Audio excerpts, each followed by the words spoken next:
ప్రవేశించడానికి ముందుగా దేవుని వాక్యం చదువుకుందాం. మనకు కొన్ని కంఠవాక్యాలు అనుకోకుండానే మనకు తెలుస్తూ ఉంటాయి. ఈరోజు మనకు కొన్ని అలా వచ్చేస్తూ ఉంటాయి అన్నమాట. ఇర్మియా 33:3 అంటే ఏం చెప్తాం? నేను నీకు ఉత్తరం ఇచ్చేదను. యోహాను సువార్త 14:14 నా నామమున మీరు నన్నేం అడిగినను నేను చేతును. అలాంటిదే ఒకటి చూద్దాం. సామెతల గ్రంథము 28:13 ఏంటది? అది తెలీదా?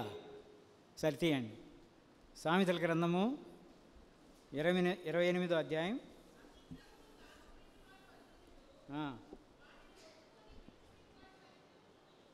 అందరం తీద్దాం.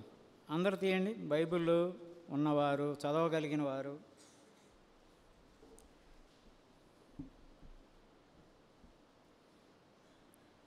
552వ పేజ్. సామెతలు 28వ అధ్యాయం 13వ వచనం. అందరం కలిసి చదువుదాం. మీ మనసు, మీ కళ్ళు కొంచెం తెరిచి మనసుని ఇక్కడ పెట్టి చదువుదాం. అందరం చూడండి. అతిక్రమములను దాచిపెట్టువాడు వర్ధిల్లడు, వాటిని ఒప్పుకొని విడిచిపెట్టువాడు కనికరం పొందును. ప్లాన్ చేసుకుందాం.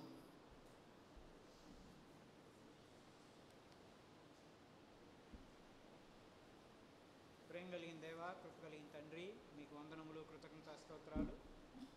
మీరెంతైనా నమ్మదగిన దేవుడు, అద్భుత ఆశ్చర్య కార్యములు చేయి దేవుడు. ఈ సమయంలో ప్రభువా, నీ బలను సమీపించడానికి ముందుగా మమ్మల్ని మేము పరీక్ష చేసుకొని, ప్రభువా మేము మంటి నుండి తీయబడిన వారము, అయితే మాలాంటి వారిని మెంట చేర్చుట కొరకై ఈ లోకంలోకి వచ్చి మీరు కార్చిన యొక్క పరిశుద్ధమైన రక్తము ద్వారా మీ సొత్తుగా మమ్మల్ని చేసుకున్న విధానాన్ని బట్టి నీకు వందనాలు. మేమెంతైనా ప్రభువా దీనులమై తగ్గించుకొని నిన్ను ఎల్లప్పుడూ ప్రేమించేటువంటి, నిన్ను గణపరిచేటువంటి అనుభవంలోకి మమ్మల్ని తీసుకొని రండి. అనేక మార్లు మేము ప్రభువా దౌర్భాగ్యులము, దిక్కుమాలిన వారము, మీకు ఎదురాడేటువంటి స్వభావం కలిగిన వారము. ఎన్ని మార్లు మేము తప్పిపోయినప్పటికీ ప్రభువా నీ అనంతమైనటువంటి అపారమైనటువంటి ప్రేమ చేత తిరుగా మమ్మల్ని నీ దగ్గరకు చేర్చుకొని, నీ హక్కును చేర్చుకొని, హత్తుకొని మమ్మల్ని ప్రేమించి క్షమించి తిరుగా ప్రభువా మమ్మల్ని బ్రతికించడానికి మీరిచ్చే మాటలను బట్టి నీకు వందనాలు. ఇక్కడ చేరిన ప్రతి ఒక్కరము ప్రభువా ఎవరు ఖాళీగా వెళ్లకుండా నువ్వు అనుగ్రహించినటువంటి నీ స్వరాన్ని వినుటకును, తద్వారా వాళ్ళు ప్రభువా పశ్చాత్తాప మనసును, ఏవైతే ప్రభువా ఒప్పుకోనటువంటి పాపము, దాచిపెట్టబడినటువంటి పాపం ఉందో అది ఒప్పుకొని విడిచిపెట్టేటువంటి అనుభవంలోకి మమ్మల్ని తీసుకురావాల్సిందిగా ప్రార్థిస్తూ, మేము గడిపే సమయం ఆశీర్వాదకరంగా చేయండి. నీ యొక్క మందిరం యొక్క మేలు ద్వారా మమ్మల్ని తృప్తిపరచండి. నీ ఆనందంతో, మీ సంతోషంతో మమ్మల్ని పంపించవలసిందిగా అడుగుతూ, ఎవరైతే బలహీనులు, రోగులు ఉన్నారో అలాంటి వారిని దర్శించమని, ఎవరైతే దిగులు, చింత, కష్టములు, శ్రమల ద్వారా వెళ్తున్నారో అలాంటి వారిని కూడా ఆదరించమని యేసయ్య ఘనమైన నామములో స్తుతించి ప్రార్థించి వేడుకొంచున్నాం తండ్రి. ఆమేన్.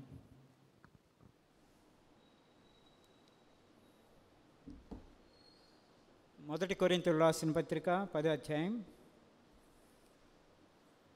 ఎవరైనా సహాయం చేసేవాళ్ళు మైక్ తీసుకోనండి, వాక్యం చదవండి. మైక్ ఒకటి ఇవ్వండి ఎవరైనా. మొదటి కొరింథీయులకు రాసిన పత్రిక 10వ అధ్యాయం. మొదటి కొరింథీయులకు రాసిన పత్రిక 10వ అధ్యాయం 11వ వచనం. ఈ సంగతులు దృష్టాంతములుగా వారికి సంభవించి యుగాంతమందున్న మనకు బుద్ధి కలుగుటకై వ్రాయబడెను. ఏ సంగతులు? ఇజ్రాయేలు జనాంగానికి వాళ్ళు చేసిన తప్పులు.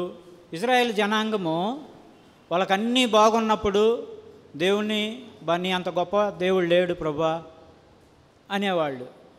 అన్నీ సుఖంగా ఉన్నప్పుడు దేవుణ్ణి విడిచిపెట్టి విగ్రహాల వైపు మళ్ళినప్పుడు మరలా వాళ్ళ మీదకి వాళ్ళని శత్రుల రాజులకు అప్పచెప్పినప్పుడు మరలా మొరపెట్టడం ఇలా జరుగుతుండేది. వాళ్ళు ఎదురాడేవాళ్ళు, దేవునికి తిరుగుబాటు చేసేవాళ్ళు.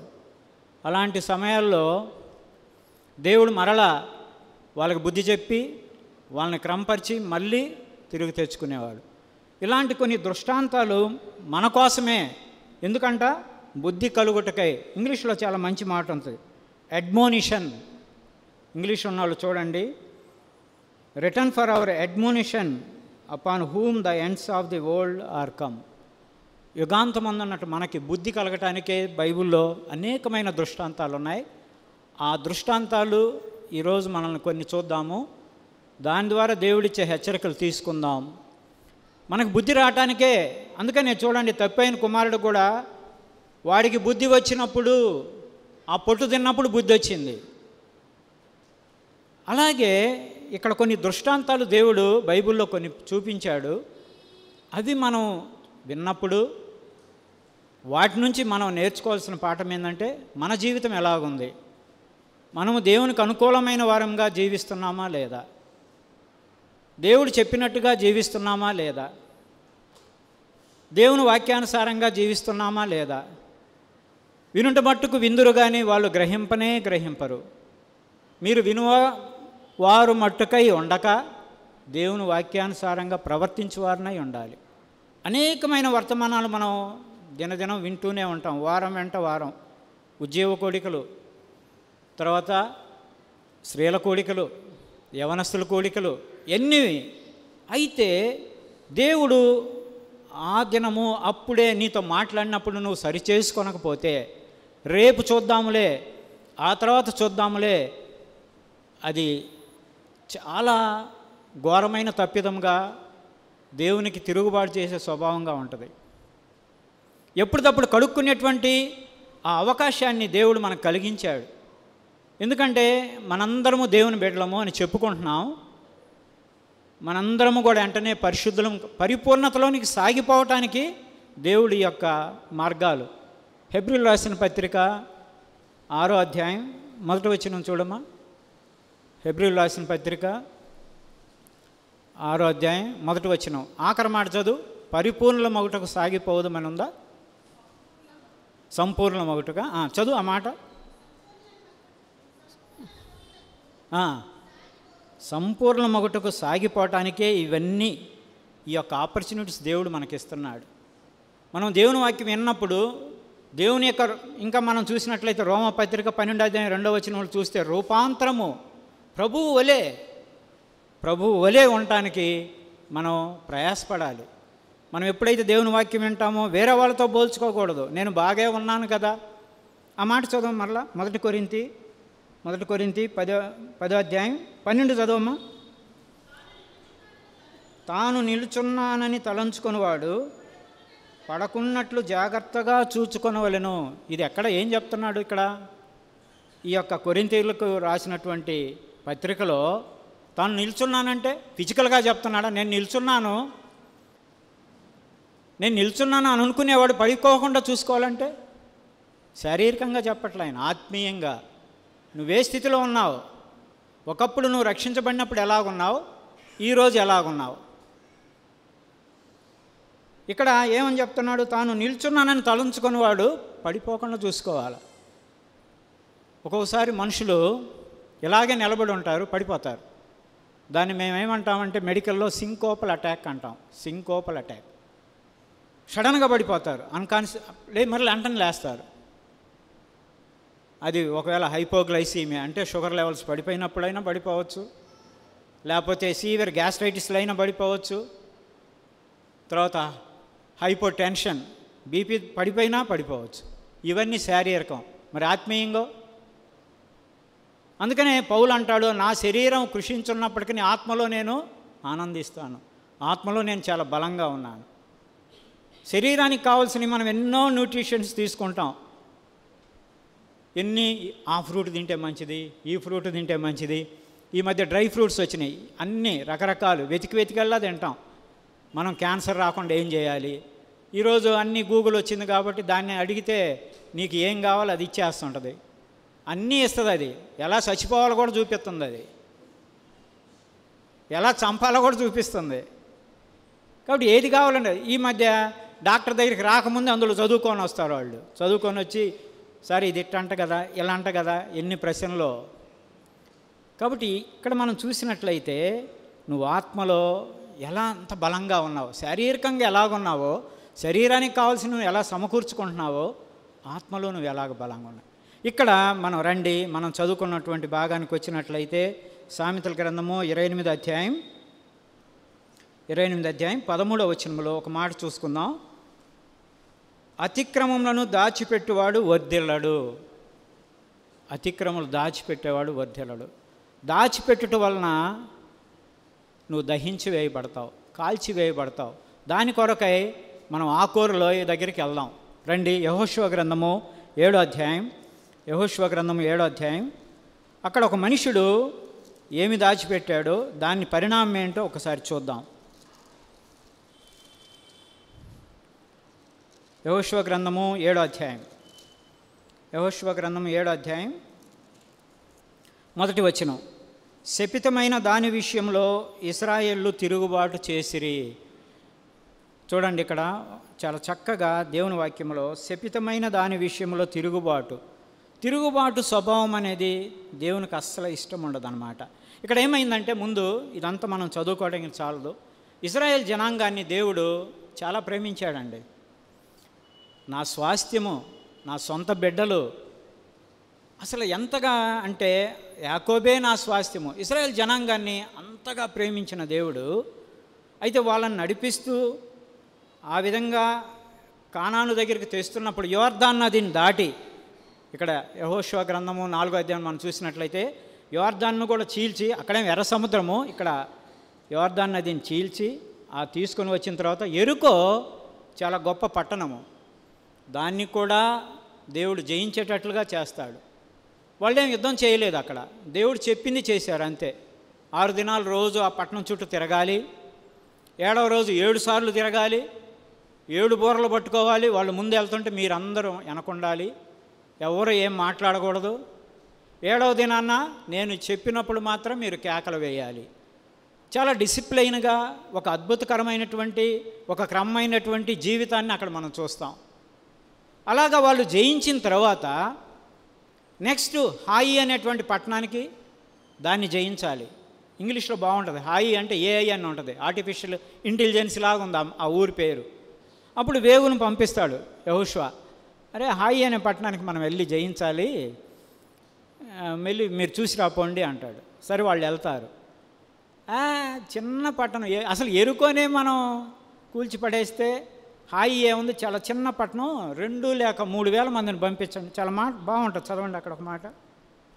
యెహోషువ గ్రంథము 7వ అధ్యాయం 4వ వచనం. యెహోషువ గ్రంథము 7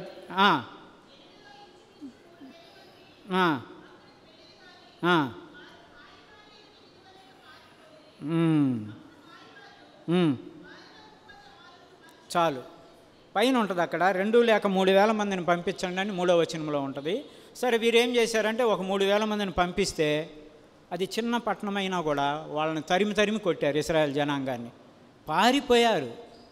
36 మంది చనిపోయారు. ఇశ్రాయేల్ జనాంగంలో ఒక్కరు చనిపోయినా కూడా చాలా విలువైంది వాళ్ళ యొక్క.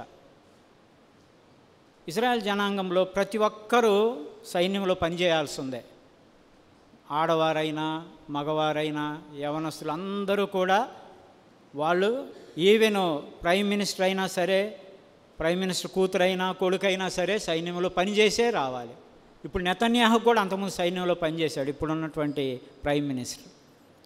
అయితే 36 మంది చనిపోయేసరికి వెంటనే వచ్చి ఏం చేశారు వీళ్ళు, అక్కడ ఉన్నటువంటి యెహోషువ తర్వాత వాళ్ళు పెద్దలు అందరూ, చూడమ్మా ఒక మాట ఉంటుంది అక్కడ, 6వ వచనం చదువు.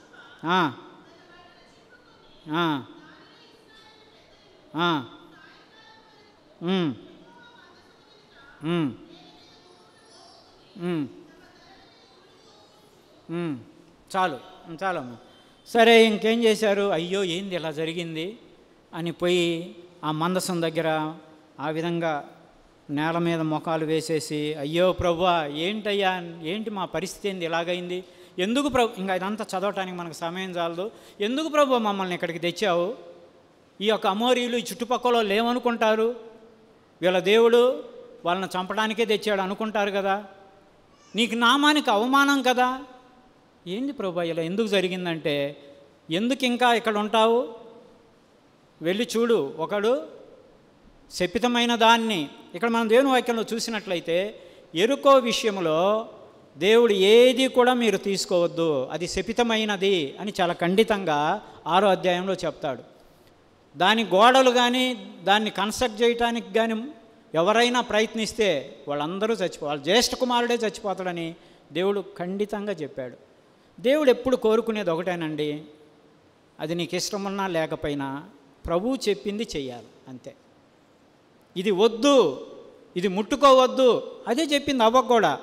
ఇవన్నీ మీరు తినండి, అది ముట్టుకోవద్దు. మనకున్న రోగం ఏంటంటే, మనకున్న జబ్బు ఏంటంటే అది ఎందుకు ముట్టుకోకూడదు. నేను మిమ్మల్ని అందరూ మీరు దిగేటప్పుడు అటు చూడకుండా వెళ్ళండి అంటే మీరేం ఏందబ్బా అటేముందో అనుకుంటాం. మన యొక్క హ్యూమన్ టెండెన్సీ ఏంటంటే అది ఎందుకు ముట్టుకోవద్దు, అది ఎందుకు చూడకూడదు, అది ఎందుకు తినకూడదు.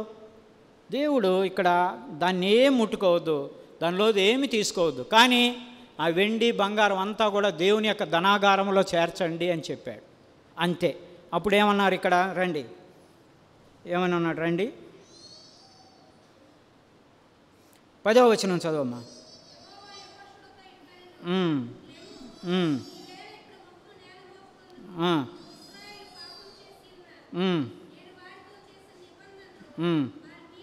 అది ఇజ్రాయేలీలు పాపం చేశారా? ఒక్కడే చేసింది, ఆకాన్ అనేవాడు చేశాడు. ఆకాన్ అనేటువంటి పాపం ముద్ద ఎప్పుడైతే ఇజ్రాయేల్ సమాజానం అని ముద్దకు అంటుకుందో మొత్తం పాపం అయిపోయింది, మొత్తం పాపం అయిపోయింది. కానీ దేవుడు ఇక్కడ నువ్వు వెళ్ళిపోయి, ఇంకా మనలో అదంతా నేను చదవటానికి మనకు సమయం జారట్లేదు, నువ్వు వెళ్ళిపోయి ఒక్కొక్క గోత్రాన్ని పిలువు, ఒక్కొక్క వంశాన్ని పిలువు, ఒక్కొక్క కుటుంబ పెద్దను పిలువు, ఎవడు తప్పు చేశాడో కనుక్కో.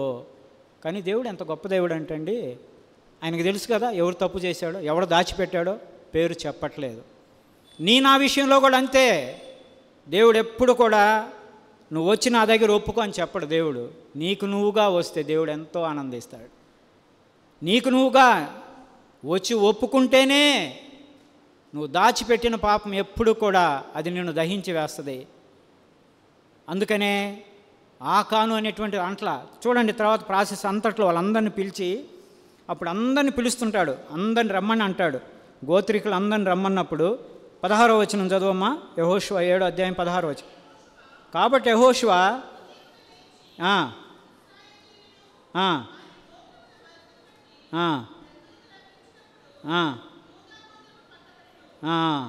చాలమ్మా. యూదా గోత్రంలో ఉన్నటువంటి ఆకాను పట్టబడ్డాడు. పట్టబడ్డప్పుడు 20వ వచనం చదువు.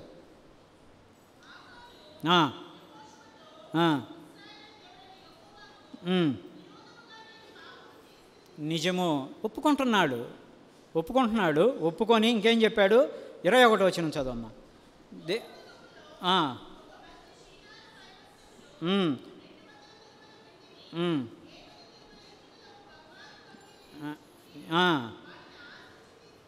చాలమ్మా.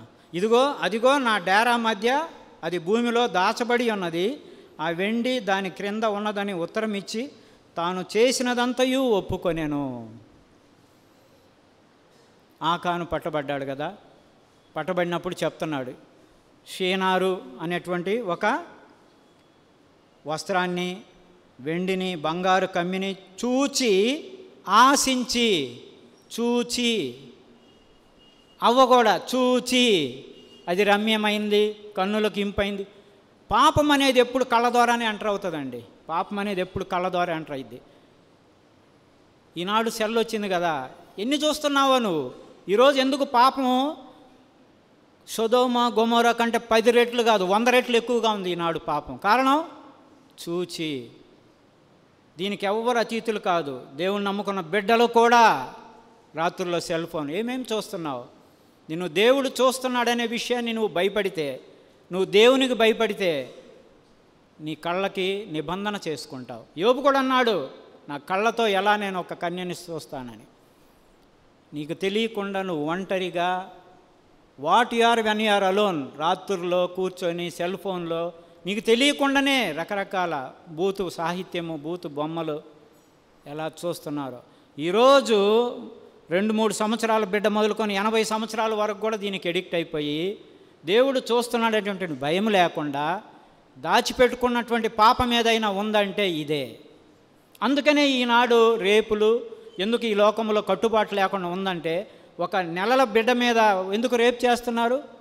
వాడికి కంపల్సివ్ డిజార్డర్, ఇంటెన్షనల్గా ఆ బొమ్మలు చూసినప్పుడు అవి బ్రెయిన్లో ఇంప్రింట్ అయిపోతున్నాయి. నువ్వు ఒప్పుకోవచ్చు దేవుని దగ్గరకు వచ్చి, కానీ నీ బ్రెయిన్లో ఉన్నటువంటి ఇంప్రింట్ని ఎవడు తీసివేయలేడు. అవి అలా ఉండిపోతాయి. నువ్వు యవ్వనంలో చూసినప్పుడు కూడా నువ్వు చాటింగ్ చేస్తున్నా, నేను చేయట్లేదులే చేసి కూడా డిలీట్ చేసేవాళ్ళు ఉన్నారు.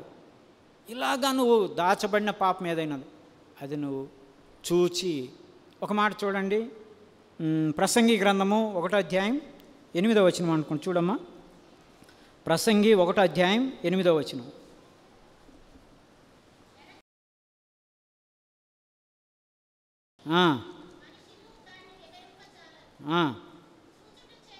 చూచుట చేత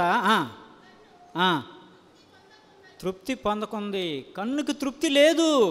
నువ్వు వేల కొలది ఛానల్స్ పెట్టినా ఇంకా ఏదో చూడాలి, ఇంకా ఏదో చూడాలి.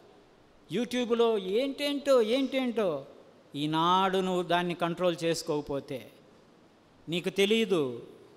నీ పక్కన వాళ్ళు చెప్తే నీకు అర్థం కాదు, నీ భర్త చెప్తే నీకు అర్థం కాదు, నీ భార్య చెప్తే అర్థం కాదు. నేను బాగానే ఉన్నానులే. జాగ్రత్త. దేవుడు ఈ యొక్క సమయంలో నీతో మాట్లాడుతుంటే, ఇలాంటి పాపం నువ్వు చేస్తున్నట్లయితే ఎవరివైనా సరే, ప్రభా నిజమే ప్రభా, దీన్ని నేను విడిచిపెడతాను, దీని నుంచి నాకు జయం అనుగ్రహించు. నీకు తెలియకుండానే 10 నిమిషాలు అవగానే ఏమొచ్చిందో నువ్వు ఎడిక్ట్ అయిపోతున్నావు. దీన్ని నువ్వు జయించాలి. ఈ లోకంలో మనుషులు జయించలేకపోతున్నారు. ఈ లోకంలో వాళ్ళ వల్ల కావట్లేదు. నీకు నాకు మన ప్రభువు ఉన్నాడు, ఆయన జయమీయగలడు. కాబట్టి ఇక్కడ ఆకాను చూసి ఆశించి ఏమైనా వేసుకున్నాడండి, అదేమన్నా కప్పుకున్నాడా? దాచిపెట్టాడు గుడారంలో. తను అనుభవించింది ఏంటో చూద్దాం రండి. 22వ వచనం.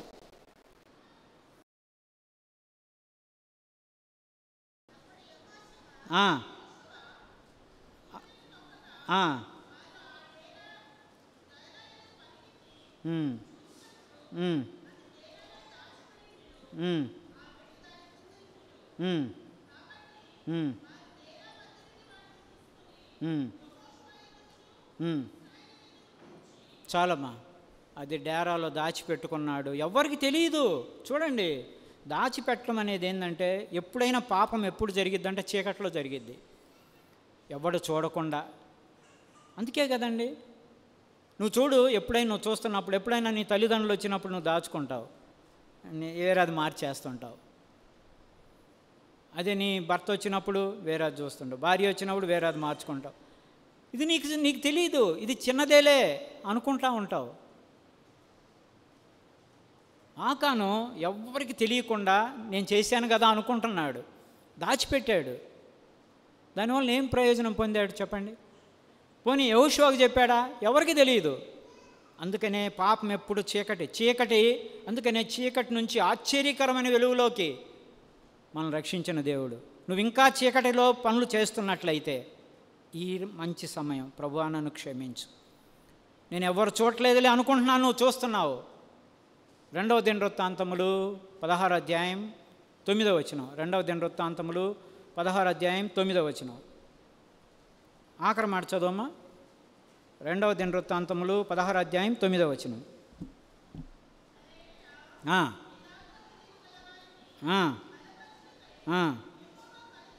యెహోవా కనుదృష్టి, ఇది గుర్తుపెట్టుకో, దేవుడు చూస్తున్నాడు, లోకమంతటా సంచారం చేస్తుంది. ఆయన చూపులు లోకమంతటిని చూస్తుంది. అదే సమయంలో సాతాను కూడా ఉన్నాడు. యోబు విషయంలో సాతాను, నువ్వు ఎక్కడి నుంచి వస్తున్నావు అంటే, నేను అటు ఇటు తిరుగుతూ వస్తున్నాను. వాడి పని ఏంటి? ప్రకటన గ్రంథం 12వ అధ్యాయం 10వ వచనం. ప్రకటన గ్రంథము 12వ అధ్యాయం 10వ వచనం.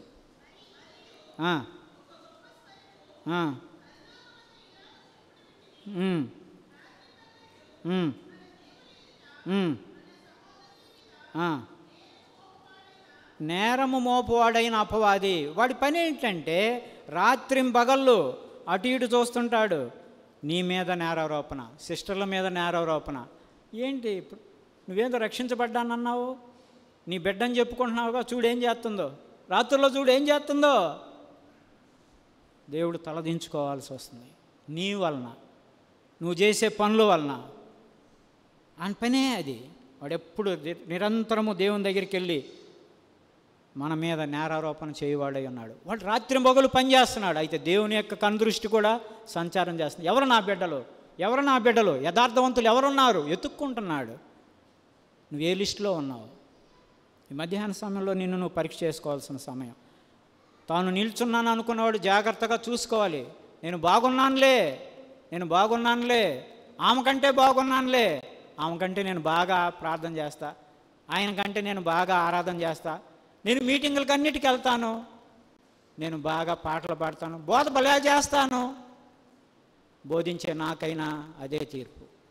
కాబట్టి మనం దేవుని సన్నిధిలో ఉన్నప్పుడు, ప్రభువా నీకు సంతోషం కలిగించే జీవితాన్ని నేను జీవిస్తున్నానా, లేకపోతే నీకు దుఃఖాన్ని కలుగు చేస్తున్నానా?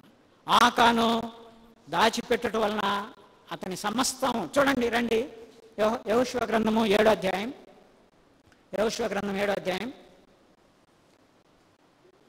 24వ వచనం అమ్మ, 24వ వచనం.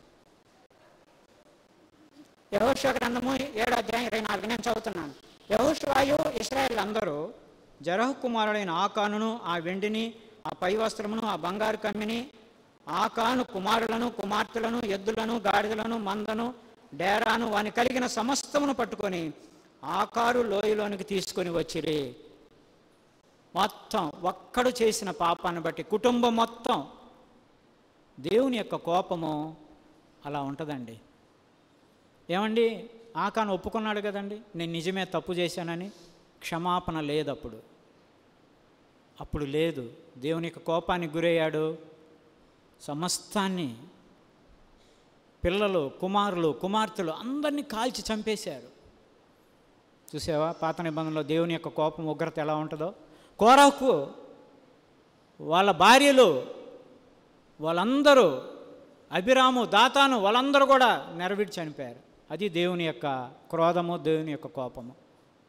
మరి ఈనాడు నీకో చూడు, దేవుడు అందుబాటులో ఉంచినట్టు గొర్రెపిల్ల యొక్క రక్తము నిరంతరము అందుబాటులో ఉండుచుండగా నువ్వు పరిగెత్తుకొని వెళ్ళి, ప్రభువా నిజమే నేను పలానా పాపాన్ని దాచి ఉంచాను, ఇంకా నన్ను క్షమించంటే దేవుడు రెడీగా ఉన్నాడు, సిద్ధంగా ఉన్నాడు.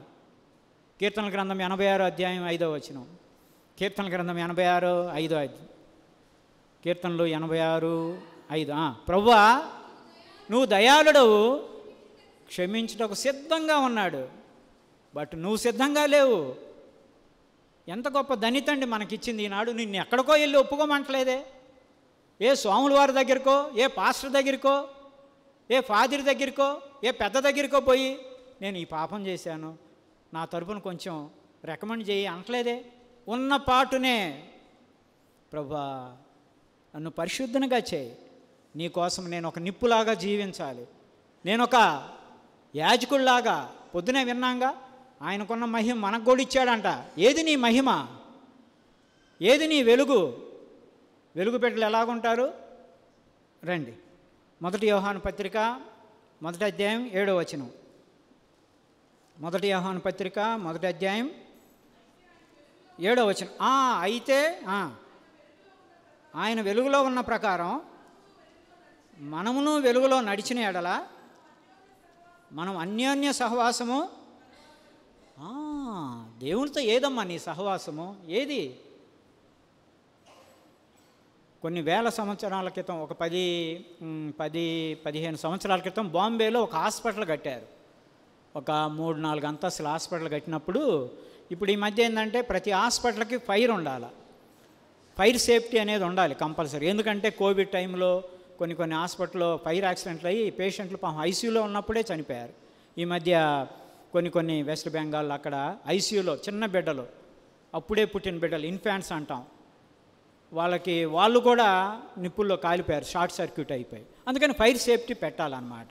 అయితే ఒక హాస్పిటల్ కట్టారు, దానికి ఫైర్ సేఫ్టీ అన్నీ కూడా అరేంజ్ చేశారు. బయట ఇలా ఎప్పుడైనా ఫైర్ జరిగితే వెంటనే వాటర్ ఇలా స్పిల్ అవుతూ ఉంటుంది అనమాట. అన్నీ ఇస్తారు, ప్రతి రూముకి వచ్చేస్తుంది అలాగే. కానీ అన్నిటిని కలుపుతూ కింద అండర్ గ్రౌండ్లో ఆ సిటీ సెంట్రల్ పైప్ లైన్ ఉంటుంది, సిటీ సెంట్రల్ పైప్ లైన్కి కనెక్ట్ చేయాలి. అయితే అన్నీ అయిపోయింది, 10 సంవత్సరాలు బాగానే నడుస్తుంది అనుకున్నారు.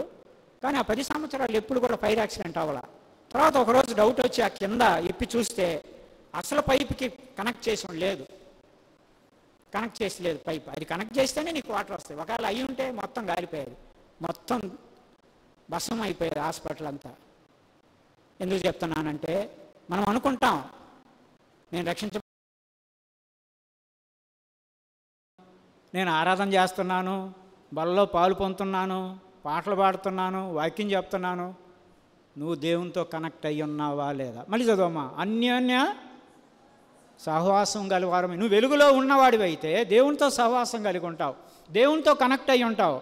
ఇర్మియా 33:3 నాకు మొరపెట్టు. ఎప్పుడు నువ్వు కనెక్ట్ అయ్యి ఉండాలా, జియోలాగ్ కాదు. దేవుడు ఎప్పుడు నీకు కనెక్ట్ అయ్యి ఉంటాడు. నువ్వు ఎక్కడికి వెళ్ళినా నీతో ఉంటాను, నీకు ముందుంటాను, నువ్వు వెనకుంటాను, నిన్ను ఆవరించి ఉన్నాను. ప్రభువుతో నువ్వు కనెక్ట్ అయ్యి ఉంటే, ప్రభువు నన్ను చూస్తున్నాడు, నేను ఇలాంటివి చూడకూడదు, నేను ఇలాంటివి చేయకూడదు. చూడండి ఆకానుకి ఎలాంటి శిక్ష విధించాడు దేవుడు, దాచిపెట్టినందుకే. ఈనాడు నువ్వు ఒప్పుకుంటే దేవుడు నిన్ను క్షమిస్తాడు, లేకపోతే దాని పర్యావసం చాలా ఉంటుంది ఆ తర్వాత. ఇంకొక ఆయన గురించి చూద్దాం రండి. 2వ రాజులు 5వ అధ్యాయం 24వ వచనం. 2వ రాజులు 5వ అధ్యాయం 24వ వచనం.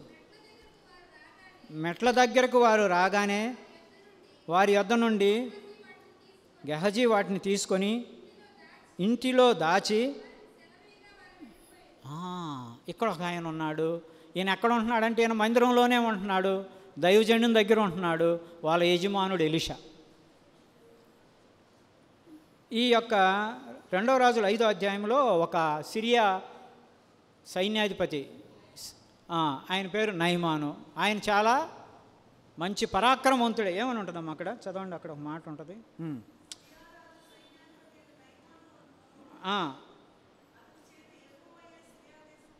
యెహోవాయే సిరియా దేశానికి జయాన్ని కలుగజేశాడట. అబ్బా, గనుడై దయపొందినవాడాయను, అతడు మహాపరాక్రమశాలి. కానీ అని అంటే బైబిల్లో హాని ఏదో ఉంది. అతను కుష్టి వ్యాధిగ్రస్తుడు. అది అతనికి పెట్టిన దేవుడే అతని చేత జయమిని గ్రహించాడంట. ఆ దేశంలో గొప్పవాడుగా ఉన్నాడు, కానీ కుష్టి వ్యాధిగ్రస్తుడు. అక్కడ ఒక అమ్మాయి ఉంది, ఒక చిన్న అమ్మాయి, ఆ ఇజ్రాయెల్ చిన్నది. వాళ్ళు ఆ అమ్మాయిని చెరగొని తీసుకుపోతే వాళ్ళ భార్య దగ్గర ఆ అమ్మాయి ఒక మెయిడ్గా ఉంటుంది. ఆమె చెప్పిందంట, నువ్వు కానీ మా ప్రవక్త ఉన్నాడు, ఆయన దగ్గరికి వెళ్తే నువ్వు బాగుపడతావు అన్నాడు. ఈ సిరియా సైన్యాధిపతి అదే నయమాన్ ఏం చేశాడంటే రాజు దగ్గరికి వెళ్ళాడు. అయ్యా చాలా చూడండి, ఒక మాట ఉంటుంది అక్కడ. 4వ వచనం చదవమ్మా.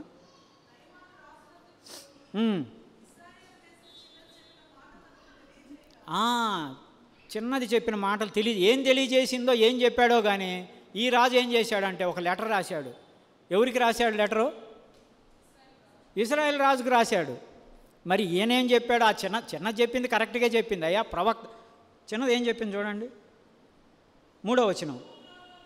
సోమ్రోన్లోనున్న ప్రవక్త దగ్గర నా ఏలినవాడు ఉండవాలని నేను ఎంతో కోరుచున్నాను. ఆమె క్లియర్గా చెప్పింది. చిన్న పిల్ల అయినా కూడా ప్రవక్త దగ్గరికి వెళ్ళమంది, కానీ రాజు దగ్గరికి వెళ్ళమనలా. ఈయన పోయి ఏం చెప్పాడు ఆ రాజుకి, సిరియా రాజుకి. ఈ సిరియా రాజు పెద్ద లెటర్ ఒకటి రాశాడు. ఎవరికి? ఇజ్రాయెల్ రాజుకి. అప్పుడు ఫోన్ ఉంటే మరి ఫోన్ చేసేవాడేమో. మొత్తానికి ఒక రాజు లెటర్, ఈ రాజు లెటర్ తీసుకొని తర్వాత ఏంటంటే కొన్ని 1,20,000 రూపాయల బంగారు, 10 దుస్తులు, 20 మణుగుల వెండి, ఇవన్నీ తీసుకొని రాజు దగ్గరికి పోయాడు. రాజు దగ్గరికి పోతే రాజు ఏం చేశాడు చూడమ్మా. 7వ వచనం చదువు. ఇజ్రాయేల్ రాజు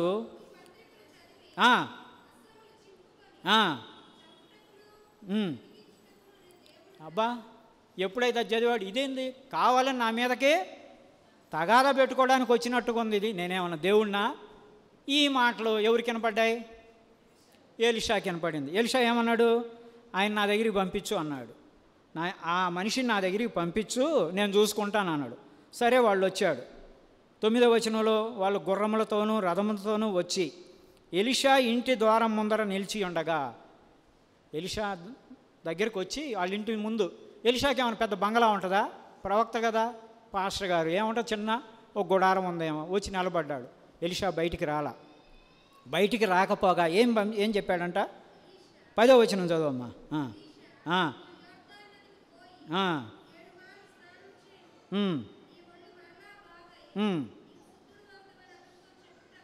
ఒక దూతను పంపెను. ఒక సైన్యాధిపతి గుర్రములు రథాలు వేసుకొని వస్తే బయటకు వచ్చి ఏం మాట్లాడకుండా ఒక దూతను పంపి వెళ్ళిపోయి యోర్దాను నదిలో మునిగి రమ్మను పో అన్నాడు. ఆయనకి మామూలుగా మనకెట్లుంటుంది, మనకి ఏమి లేకపోతేనే ఎక్కడికన్నా వెళ్తే ఏందంట, కనీసం బయటికి కూడా రాకుండా నేను ఇంత దూరం నుంచి వస్తే అని ఉంటుందా? ఉండదా? మనకే ఉంటుంది. ఆయనకేమైంది? ఇంకా మామూలే, కోప్పడి ఏంటి ఇక్కడ మనకి ఎన్ని నదులు లేవు, ఆర్ప అది ఇది బ్రహ్మాండమైన నదులు ఉంటే ఈ నదుల్లో మునగమంటాడేంది ఆయన అని వెళ్ళిపోయినట్టు ఉంటుంది. అక్కడ చూడండి, మంచి మాట ఉంటుంది. అక్కడ వెళ్ళిపోయాడు, ఆల్మోస్ట్ వెనక్కి వెళ్ళిపోతున్నాడు. ఇక్కడ 11వ వచనంలో చూడమ్మా. కోపం తెచ్చుకొని తిరిగిపోయి ఇట్లనే తిరిగిపోతున్నాడు. అతను నా ఎదుకు వచ్చి నిలిచి తన దేవుడైన యెహోవా నామమును బట్టి తన చెయ్యి రోగం ఉన్న స్థలం మీద ఆడించి అరే ఓం గీం ఫట్ అంటాడేమో అనుకుంటే, ఇదేందబ్బా, ఏందో పోయి మునగమంటున్నాడు, అసలు ఆడిస్తాడేమో చెయ్యి, ఇట్టని ఇట్ట అంటాడేమో. కోపగిచ్చుకొని వెళ్ళిపోతుంటే సర్వెంట్ వచ్చి, అయ్యా ఎందుకు నీకు అంత కోపము? ఆయన ఏమన్నా కష్టమైన పని చేయమన్నాడా? లేదన్నా కొండలెక్కి దిగమన్నాడా? లేకపోతే పొర్లు దన్నాలు పెట్టమన్నాడా? కొంతమంది పొర్లు దన్నాలు పెడతా ఉంటాడు ఇలా, లేకపోతే 1000 టెంకాయలు నీ నెత్తి మీద ఏమైనా కొట్టుకోమన్నాడా? అంత కష్టమైన పని ఏం చేయమనలేదు కదా, మునగమనే కదా చెప్పాడు, ఇది సులువైందే కదా అంటే అప్పుడు వెలుగుతుంది. మామూలుగా అహంకారం ఉన్నవాడికి పైన ఉంటుంది అన్నమాట. ఎప్పుడైనా చిన్న అది కూడా వింటే తగ్గిద్ది. వెళ్ళిపోయి వెంటనే ఆ యొక్క యోర్దాను నదిలో మునగ్గానే ఏమైందంట, చిన్న పిల్లవాని స్కిన్ లాగా అయిపోయిందంట. స్వస్థత పొంది నాకు వచ్చాడు. వచ్చిన తర్వాత అప్పుడు దేవుడే, ఇజ్రాయిల్లో ఉన్న దేవుడే యెహోవా దేవుడు, నిజమైన దేవుడు, ఈ లోకానికి ఆయనే రాజు అని ఆయన దేవుడిని స్తుతిస్తాడు. అప్పుడు ఆయన బహుమానాలు ఇస్తాడు. అక్కడ రండి, అక్కడికి వచ్చేయండి. ఎక్కడది? 15వ వచనమా? 16 చదువు. 15 చదువు. 15. అప్పుడు అతడు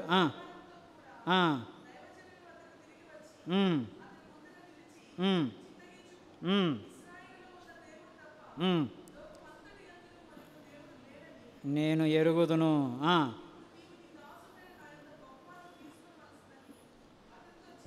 అంటే ఎప్పుడైనా అతను చాలా కృతజ్ఞతతోటి స్వస్థత పొందాను కదా, ఎక్కడ స్వస్థత పొందలేదు అతను. ఎక్కడ అతనికి ఎన్నెన్నో హాస్పిటల్ తిరిగి ఉంటాడు ఆ దినాల్లో, ఎన్ని దేశాలు తిరిగాడో. అప్పుడు దమస్కు నుంచి వచ్చాడు కదా, కానీ ఎప్పుడైతే స్వస్థత పొందాడో సరే బహుమానాలు ఇద్దామంటే ఆయన నేను తీసుకోను అన్నాడు. ఏమన్నాడు అక్కడ? 16 ఇప్పుడు చదువు. నేను ఎవని సన్నిధిని నేను నిలబడి ఉన్నానో, చాలా మాట, నేను ఎవని సన్నిధిని నేను నిలబడి ఉన్నానో. దేవుని బిడ్డలమైన మనం ఎప్పుడూ కూడా ఆయన సన్నిధి మనతో ఉంది అనేటువంటి అవగాహన కలిగి ఉండాలి.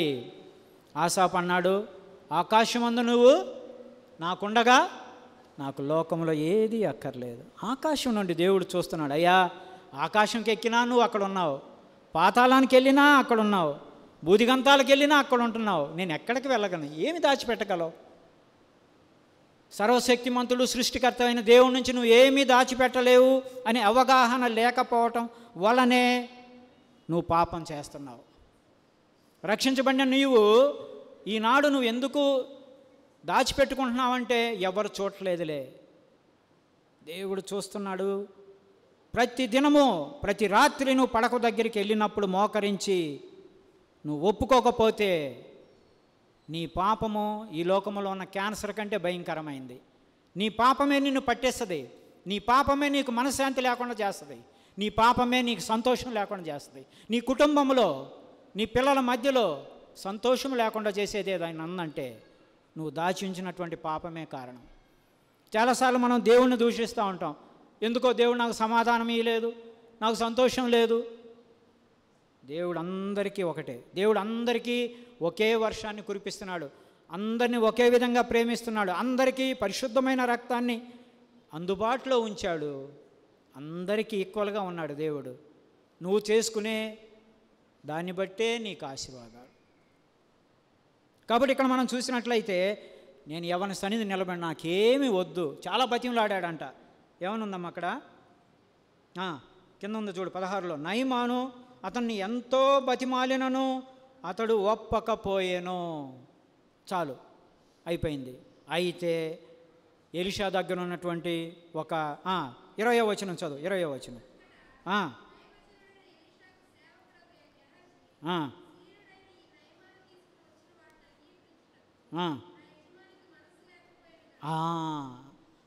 నాకు అసలు ఏం మనిషి అండి ఎలీషా. అసలు కాళ్ళ దగ్గరికి వచ్చాడు. ఎంత అసలు ఆయనకు మనసు లేదులే, నాకుంది కదా అని వెళ్ళిపోయాడు. ఇంకా ఇదంతా చెప్పడమా? వెళ్ళిపోయి ఒక అబద్ధం ఆడుతున్నాడు. అయ్యా ఇప్పుడే ఒక శిష్యులు వచ్చారు. ఎక్కడుంది అది? 22 చదవమ్మా.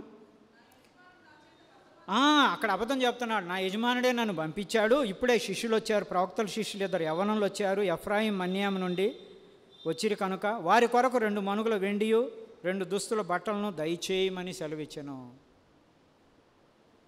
సరే ఆయన అన్నాడు. ఇతను పరిగెత్తుకొని వెళ్తుంటే అసలు నయమానే దిగొస్తాడు. రథాను దిగొచ్చి ఎందుకు అమ్మా ఏంటి శిష్యుడు వస్తున్నాడు ఏంటండి? అయ్యా ఇది పరిస్థితి అనగానే, సరే రెండెందుకయ్యా, రెట్టింపు తీసుకొని పో అని ఆ సేవకుల మీద వేసాడు. ఆ బంగారము, ఆ దుస్తులు వేస్తే వాళ్ళు మోసుకొని వచ్చి ఇప్పుడు రామ్మా, ఇక్కడ రా,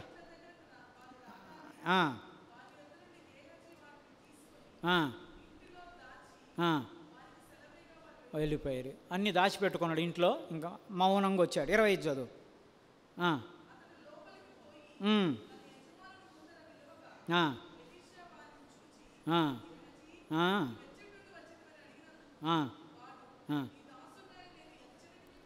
చూడండి ఇది ఎంత చక్కగా అబద్ధం ఆడుతున్నాడో. నేను ఎచ్చటికి బాగాలేదే, ఇలా వచ్చి నిలబడి ఉన్నాడు అనమాట ఎలీషా ముందు. అప్పుడు అన్నాడు 26.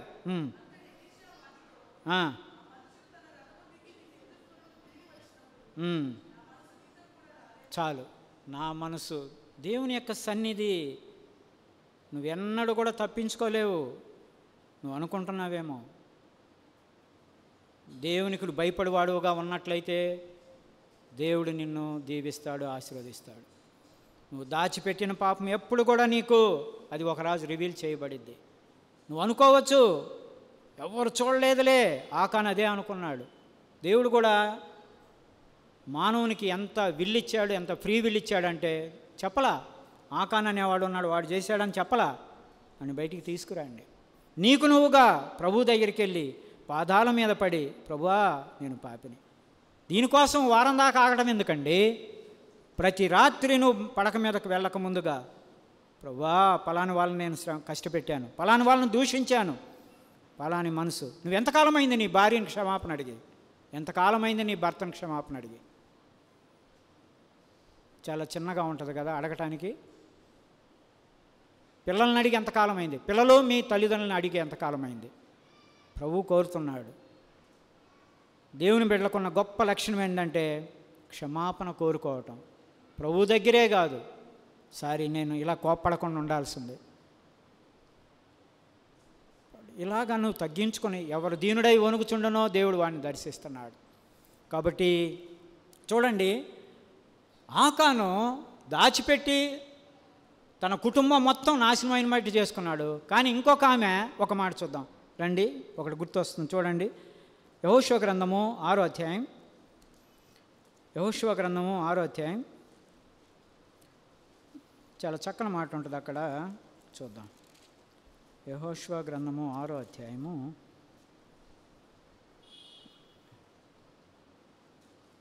అమ్మ 25వ వచనం చదువు. యెహోషువ గ్రంథము 6వ అధ్యాయం 25వ వచనం. రాహాబను వేశ్య దూతలను దాచిపెట్టి ఉండేను కనుక ఆమెను, ఆమె తండ్రింటి వారిని, ఆమె కలిగిన వారిని అందరినీ బ్రతుకునిచ్చెను. ఆమె నేటి వరకు ఇశ్రాయేలీయుల మధ్య నివసించుచున్నది. ఆమెమో దేవుని దూతలను దాచి శపితమైన దాన్ని దాచిపెట్టుకొని నాశనం అయిపోయాడు ఆకాను. ఆమె ఇప్పటికి కూడా ఇజ్రాయెల్లో ఉందంటే ఉందా? మత్తయి సువార్త మొదటి అధ్యాయం, మత్తయి సువార్త మొదటి అధ్యాయం 5వ వచనం చదవమ్మా. మత్తయి సువార్త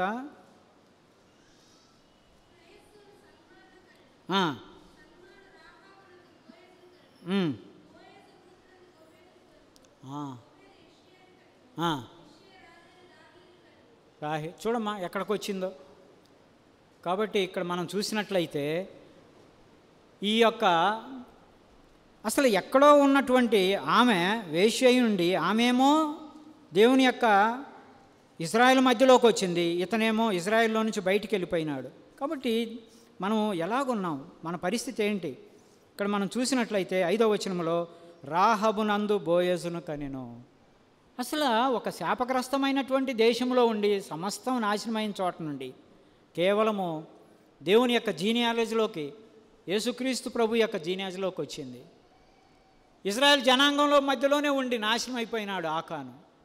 కాబట్టి దాచిపెట్టుట వలన వచ్చేటువంటి పాపము ఏదైనా ఉంటే ప్రభు బల్లద. రెండవదిగా మనం చూసుకొని ముగించుకుందాం రండి. విడిచిపెట్టుట వలన ఏమిటంట?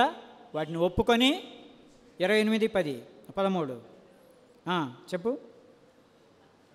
అతిక్రమంలో దాచిపెట్టువాడు వర్ధిల్లడు, వాటిని ఒప్పుకొని విడిచిపెట్టువాడు కనికరం పొందను. విడిచిపెట్టుటలో ఆశీర్వాదం. నువ్వేదైతే నీకు ఇష్టం ఉండదు, మనకి మానవులంగా మనకి ఎవ్వరికి కూడా ఇది వదిలిపెట్టురా, ఇది నీది కాదు వదిలేంటే లేదు. మనం బై బర్త్తోటే మనకు అన్నీ కావాలని కోరుకునేవాళ్ళం. ఇచ్చే బుద్ధి ఉండదు, విడిచిపెట్టే బుద్ధి ఉండదు. చిన్న పిల్లోడు పుట్టినోడిని కూడా నువ్వు పోయి చేయి పెట్టావని కిట్టాకు పట్టుకొని ఉంటాడు, వదలడు. నాకు కావాలి, నాకు అన్నీ కావాలి. రాళ్ళు కూడా కుప్పేసుకుంటాడు వాడు, ఆడుకుంటా రాళ్ళ దగ్గర కూడా కొట్టుకునే వాళ్ళు ఉన్నారు. అది నాకే కావాలి, అన్నీ నాకే కావాలి, నేను నా కుటుంబం అన్నీ నేనే. స్వార్థపరమైన విడిచిపెట్టేటువంటి జీవితం. ఎప్పుడైతే నువ్వు ఒప్పుకొని విడిచిపెడతావో అప్పుడు నీకు కనికరం, దయ, దేవుని యొక్క దయ వస్తుంది. ఏం విడిచిపెట్టాలి ఒక్కసారి చూసుకొని ముగించుకుందాం రండి. హెబ్రీలు రాసిన పత్రిక 6వ అధ్యాయం 1వ వచనం. హెబ్రీలు రాసిన పత్రిక 6వ అధ్యాయం 1వ వచనం. నిర్జీవ క్రియలను విడిచి, చాలు, డెడ్ వర్క్స్. ఏంటి డెడ్ వర్క్స్? నిర్జీవ క్రియలను విడిచి, మంచి క్రియలు, చెడ్డ క్రియలు. మరి ఇవేంటి? నిర్జీవ క్రియలు, మత సంబంధమైన ఆచారాలు. నువ్వు దేవుని బిడ్డవే, రక్షించబడ్డావు, పెళ్ళిళ్ళు వచ్చినాయి అంటే నీకు టెస్ట్ వస్తుంది. పసుపు తాళంబరాలు, ముహూర్తం, పసుపుకి పక్కన పుయ్యకపోతే ఎట్టా? నీ పక్కనే రక్షణ లేని వాళ్ళు ఉంటారు, నీ బంధువులే ఉంటారు. కార్డు కొంచెం పసుపు పుయ్యకపోతే ఎట్టా? ముహూర్తం ఏది? అక్కడ నువ్వు ఈ మత సంబంధమైన వీటిని విడిచిపెట్టకపోతే, ఆచారాలు, అలవాట్లు ఏవైతే హిందూ ఆచారాలు అవన్నీ తీసుకొచ్చి సంఘంలో పెట్టుకున్నావు, అవి నిర్జీవ క్రియలు. వాటిని నువ్వు విడిచిపెట్టకుండా నువ్వు దేవునికి దగ్గరగా రాలేవు. ఇర్మియా గ్రంథంలో నువ్వు చూసినట్లయితే ఆచారాల అలవాట్ల నుంచి దూరమైపోండి అంటాడు దేవుడు. ఆఖరికి ఇంకో మాట చూడమ్మా, హెబ్రీయులు రాసిన పత్రిక 12వ అధ్యాయం 2వ వచనం. హెబ్రీయులు రాసిన పత్రిక 12:2. ప్రతి భారమును సులువుగా చిక్కులు పెట్టు పాపమును విడిచిపెట్టి. ఏమమ్మా సులువుగా చిక్కులు పెట్టే పాపాలంటే? మనం ఇక్కడ ఉన్నాము, మనం ఎప్పుడు నరహత్య చేసామా? ఏమన్నా చంపామా? సులువుగా చిక్కులు పెట్టి పాపాలేంటి? అసూయ, ద్వేషం. అపరాధం వాడున్నాడు అపవాది, వాడు ఎప్పుడు నేరారోపణ చేస్తుంటాడు. నీ పక్కనోడిలో ఏదైనా మంచి ఉందనుకో, అది చెప్పవు నువ్వు. వాడే అబ్బే ఏం లాభం లేదయా, వాక్యం చెబుతాడే కానీ అబ్బే ఇంట్లో అడగాల. నీ జీవితము నీది ఎప్పుడు కూడా నీ పక్కన భర్తను అడిగితే తెలుస్తుంది, నీ భార్యను అడిగితే తెలుస్తుంది. బయట సంఘంలో ఓకే, నీ జీవితము ఎవరు చెప్తారంటే కరెక్ట్గా నిన్ను గురించి నీ భార్య చెప్పిద్ది, నీ భర్త, నీ పిల్లలు, అది నీ సాక్ష్యం. కాబట్టి అసూయ, ద్వేషం. అందుకని అక్కడ మనం ఆఖరికి మాట చదువుకున్నాం కదా, 1 కొరింథీ 10వ అధ్యాయం 1 కొరింథీ 10:10 చదువు. 1 కొరింథీ 10:10. 1 కొరింథీయులకు రాసిన పత్రిక 10వ అధ్యాయం 10వ వచనం. మీరు సనగకుడి,